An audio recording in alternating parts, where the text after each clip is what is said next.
হর হর মহাদেব। তো বন্ধুগুলো, তোমরা সবাই কেমন আছেন? আশা করুন তোমরা সবাই ভালো আছেন আর আমিও ভালো আছো। তো আজকে নয়া আর এখন ভ্লগ নিয়ে তোমার সামনে চলে এসলাম। তো দেখো, আজকের মৌসুমটা খুব ভালো ভালো, মানে সুপার। দেখো আকাশটা একদম নীল আর সাদা, একদম সুপার অ্যামাজিং। তো বন্ধুগুলো আমি চলে আসলাম আমার বাড়ির এই পাশে, মানে একটা আমার নদী আছে। এই যে নদীতে দেখে দেখছেন, এই যে সামনে, আর এটা হলো মাথান মহাদেব মন্দির। তো তো সামনেতে আমার বাড়ির গরু বানছে বাবা সকালবেলা। তো এলা মোড়ালা দুপুরবেলা হয়ে গেছে, দুপুরবেলা এলা গরুটা নড়ে দেওয়ার আগে প্রথমে গরুটা নড়ে দেন, অবশ্যই এই ব্লগটা তোমার চলো। তো বন্ধুগুলো, দেখতে পাচ্ছেন এখানে হলো পটল বাড়ি, আর পটল বাড়ির পাশে আছে মাঠ। মানে এগুলা ধান ক্ষেত ছিল, তারপরে এগুলো মাঠে পরিণত হয়ে গেছে। আবার চাষ করলে আবার ফসল ফলবে। তো এইটাই ছিল আমার বাছুর। তো বাছুরটা প্রথমে নড়ে দিন, কারণ সকালবেলায় বাঁধছে, রোদ টোদ হয়েছে সেই, আর ঘাসও তো খায় ফেলাইছে অনেক এই জায়গার, আর এই জায়গার ঘাসও নাই। তো এলাম ওই একটু পাশাপাশি সারাসারি করে দিন, কারণ তাতে যাতে পেটটা ভরেও না। তো আমরা এই বাছুরটা বাঁধিয়ে চলে যাবো আর এক জায়গা।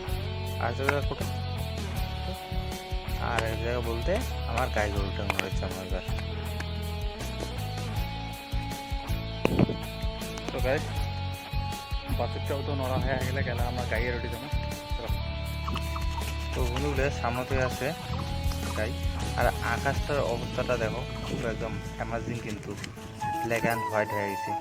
আর এই যে সামনেতে দেখে দিচ্ছেন চাংড়ার মতো, এগুলি কিন্তু চাংড়া, এগুলি হলে মাছ মারার চাংড়া। তো বন্ধুগুলো, এটাই হচ্ছে আমার গাই গরু।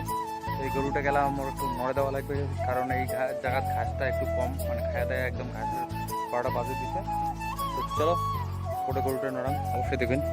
তো বন্ধুগুলো, দেখে দিচ্ছেন এই জায়গায় তুমি ঘাসের খুব অবস্থা খুব খারাপ, মানে মাঠ ঘাটত বর্তমান শুকিয়ে গেছে না, আর ঘাসপালাও পাওয়া যায় না বর্তমান। ওই জন্যে 1-2 নরান করে দেওয়া লাগে গরু, নাহলে গরুর পেটেই ভরে না। তো এটাই হচ্ছে আমার গাই গরু। একটু অবশ্যই যত্ন করা লাগবে, কারণ ইয়ে দুধ দেয়, অবশ্যই এর মতো যত্ন করা লাগবে বেশি বেশি করে আরো। তো এই গরুটা গেলাম ওই এটি বাঁধিয়ে চলে যাম বাড়ি।